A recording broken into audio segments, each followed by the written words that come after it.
Hmm. Hola, hola. Épisode 2 de ma... Pourquoi je parle comme ça? Je sais pas, de ma formation. En fait, c'est très bizarre, je passe de l'anglais au français et quand je passe d'une langue à l'autre, j'ai l'impression de passer d'un monde à l'autre, d'une dimension à l'autre. Je sens avec le français, j'ai vraiment un esprit un peu plus pragmatique, un peu plus carré. Et puis avec l'anglais, j'ai quelque chose d'un peu plus volant et allant dans tous les sens. Je sais pas aussi si c'est parce que j'étudie principalement l'énergie sexuelle, les énergies, le chamanisme, le travail dans le corps. Je sais pas si c'est parce que je travaille ça, j'étudie ça principalement en anglais, que du coup c'est plus facile pour moi un peu de rentrer là-dedans en anglais. Mais wow, il faut que je practice, il faut que j'entraîne ça aussi avec le français. Et du coup, dans cet épisode 2, peut-être j'ai juste envie de partager sur comment je sens que maintenant il commence à y avoir un espèce de recalibrage. Je commence à arriver à sentir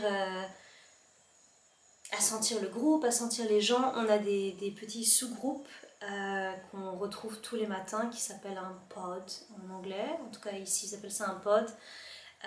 Du coup, c'est des groupes dans lesquels on va, puis un certain temps imparti, tout le monde partage comment il se sent, ce qui se passe à l'intérieur d'eux.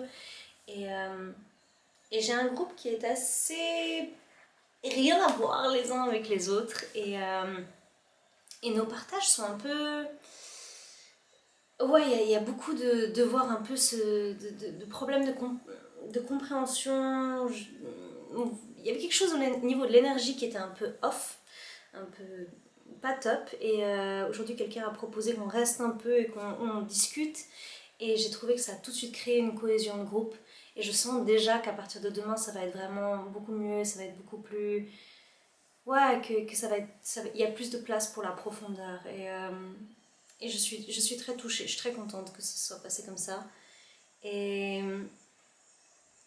et je vois tellement à l'intérieur de moi de schémas qui viennent. Euh, j'ai beaucoup de tristesse qui vient. Je sens un peu que mon partenaire me manque, mon copain. On s'est rencontrés dans ce genre d'endroit. Donc d'être dans ce genre d'endroit, ça me fait penser à lui. Et en plus, il y a beaucoup de gens qui le connaissent, qui savent qui il est. Il y a des gens qui sont là, ah, t'es la copine à Eden. Moi, je suis là, putain, je suis pas que ça. Non, c'est pas vrai, en plus, j'étais pas là. J'étais là, oui, oui, je suis la copine à Eden, c'est moi. Je suis coupable.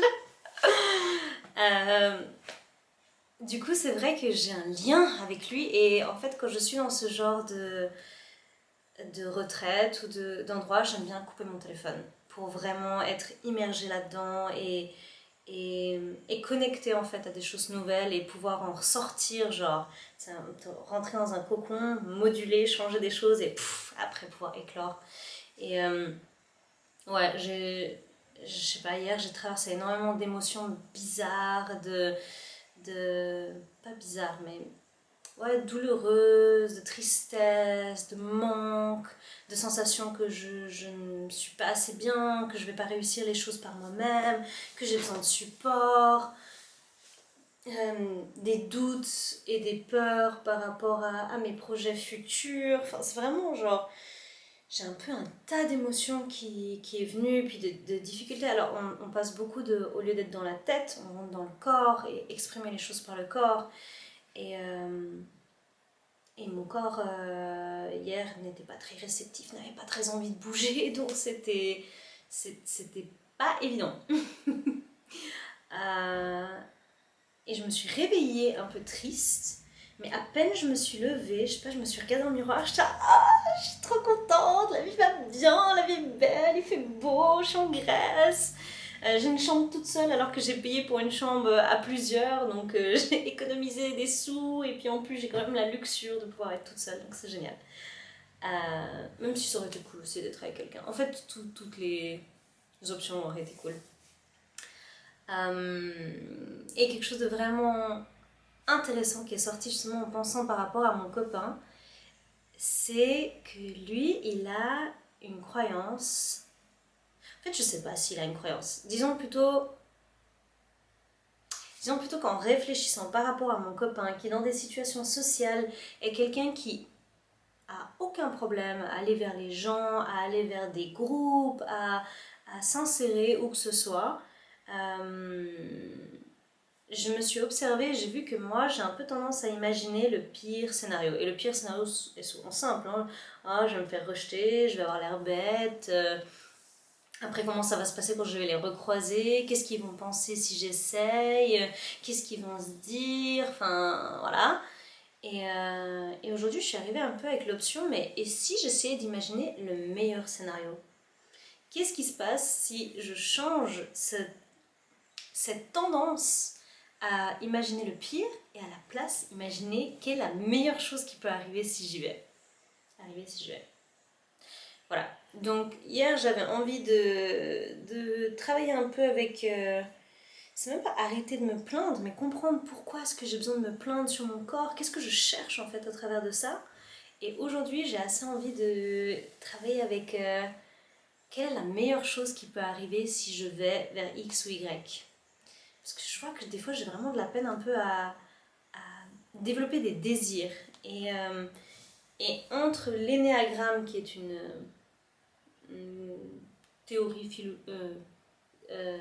psychologique, et puis une astrologue que j'ai vue l'autre jour, c'est quelque chose qui ressort un peu dans les descriptions de qui je suis, de ne pas savoir quels sont mes besoins. Et plus que mes besoins, moi je vois vraiment que des fois je ne sais pas ce que je veux, vraiment ce que je désire.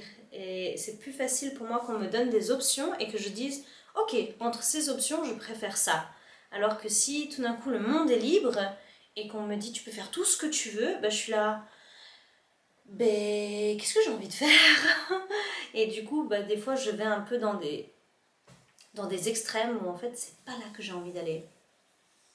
Pour donner juste un exemple concret, quelqu'un va me plaire physiquement, donc je vais avoir l'impression que la seule option avec eux c'est de coucher avec eux peut-être. Alors qu'en fait il y a plein d'options entre deux. Voilà, voilà. Et qu'il y a des options dans lesquelles je peux me sentir mieux. Donc voilà, à demain pour le prochain épisode.